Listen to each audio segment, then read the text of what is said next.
Κυρίες και κύριοι, γεια σας. Σήμερα θα μιλήσουμε για την αναπτυξιακή δυσπλασία του ισχύου. Κοντά μας ο κύριος Αναστάσιος Δάρας, υπεύθυνος ορθοπαιδικού τμήματος του ΛΙΤΟ.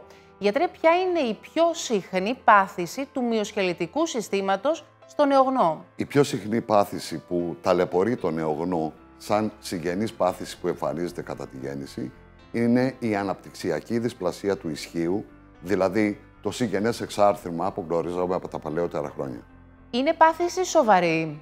Είναι πάρα πολύ σοβαρή πάθηση, οφείλει να διαγνωστεί πρώιμα και να θεραπευτεί, διότι σε βάθος χρόνου και μάλιστα σε νεαρή σχετικά ηλικία, 30 με 40, 50 ετών, μπορεί να φτάσει σε ολική αρθροπλαστική. Γιατρέ, πώς διαγιγνώσκεται?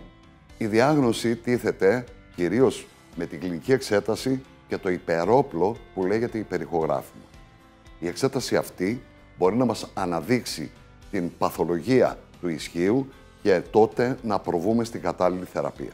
Πώς θεραπεύεται?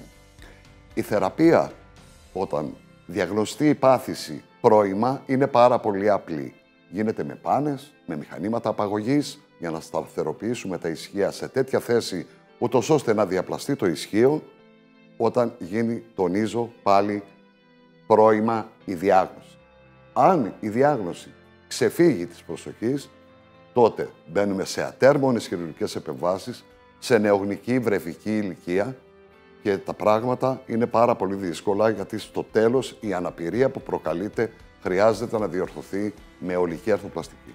Στο ΛΙΤΟ, εδώ και 40 χρόνια περίπου, εκτελούμε την εξέταση αυτή και έχουμε εμπειρία με υπερηχογραφικές εξετάσεις σε 80.000 νεογνά, δηλαδή 160.000 ισχύα περίπου.